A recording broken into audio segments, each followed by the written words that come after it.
Quand j'étais petit, je sentais qu'il y avait un créateur, qu'il y avait quelque chose au-dessus de moi, ça c'est certain.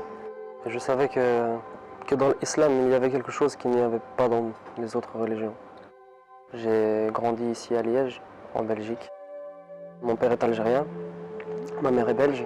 Mon père est athéiste et ma mère aussi. Voilà. Dans toute la famille, en fait, on ne croit pas en Dieu. J'ai beaucoup d'amis qui étaient musulmans. Ça n'a pas été intentionnel, c'est venu. Je suis quelqu'un d'autodidacte, des cours religieux, oui, à la mosquée. Je m'ennuyais beaucoup à l'école. Je n'aimais pas rester assis et écouter. Je n'étais pas captivé par les cours. J'étais accusé de prosélytisme. C'était pas de ma faute si moi je parle à une personne et qu'après il y en a 20 qui viennent m'écouter. J'ai décidé de quitter parce que je savais que si je restais dans cet établissement ou même dans un autre, je savais que les choses allaient empirer. C'était plus possible pour moi, alors j'ai décidé justement d'apprendre tout seul. J'étais en conflit par rapport à ma conversion avec mes parents.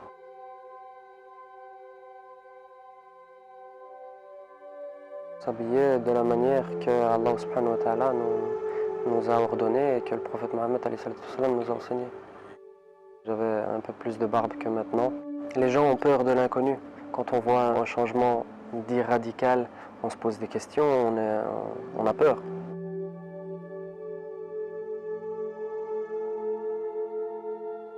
Ça a commencé, le conflit syrien, quand on a commencé à avoir des vidéos sur Internet qui étaient partagées du massacre qui se passait là-bas, de par l'injustice commise par Bachar el-Assad envers son peuple. Voilà, juste, regarde ça, t'as vu ce qui s'est passé, tu as vu ceci, cela. Voilà. On était triste, on était attristé de ce qui se passait. Jabhat al-Nusra, quand ce mouvement-là s'est créé, a commencé à faire de petites vidéos entre guillemets, de propagande.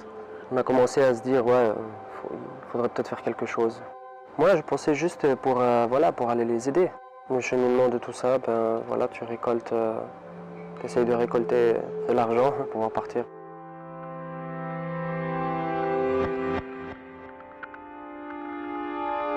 Comme on peut penser, les gens font vite le lien avec les 73 vierges qu'on aura au paradis, mais en fait, c'est pas du tout ça qu'on cherche réellement, c'est juste la satisfaction du Créateur et rien d'autre.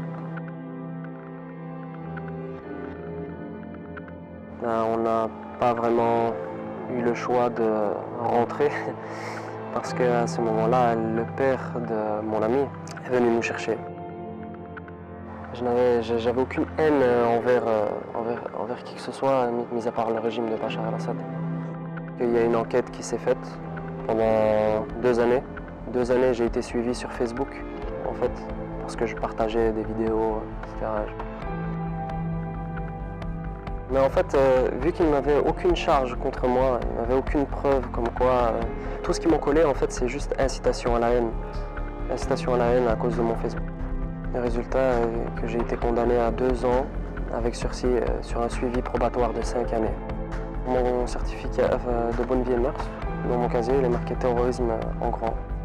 Avec le recul, l'expérience et aussi avec ce qui s'est passé là-bas, il y a une grande dissension parmi les groupes qui étaient là-bas. C'était plus possible.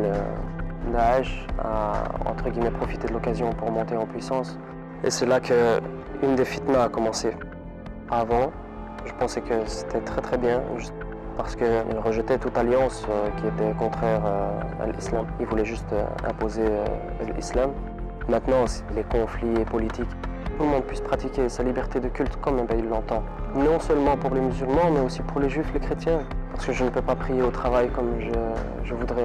Si je porte une barbe, directement, il y a les préjugés. Si par exemple, mon épouse a le voile, directement, elle va être discriminée. J'avais demandé pour pouvoir faire ma prière, puisque tout le monde sortait pour pouvoir aller fumer une cigarette. Alors pourquoi pas moi sortir pour pouvoir aller faire ma prière qui va durer même pas 5 minutes. Je ne suis pas dans une terre d'islam, voilà, je suis dans entre guillemets, dans un pays dit démocratique. Entre guillemets, cette confiance de l'autre, il n'y a pas, bien sûr, du racisme et de la discrimination, il y en aura partout et il y en aura toujours.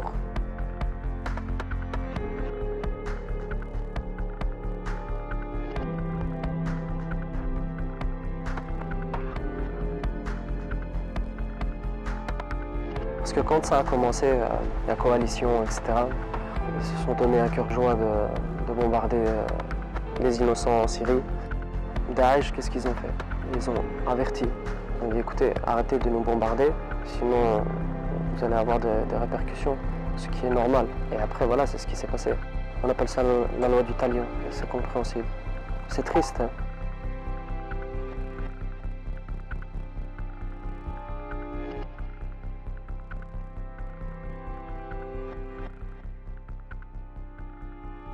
Je suis contre le fait de regarder encore ce genre de vidéos parce que justement ça joue sur l'émotionnel. De ne pas regarder ce genre de vidéos.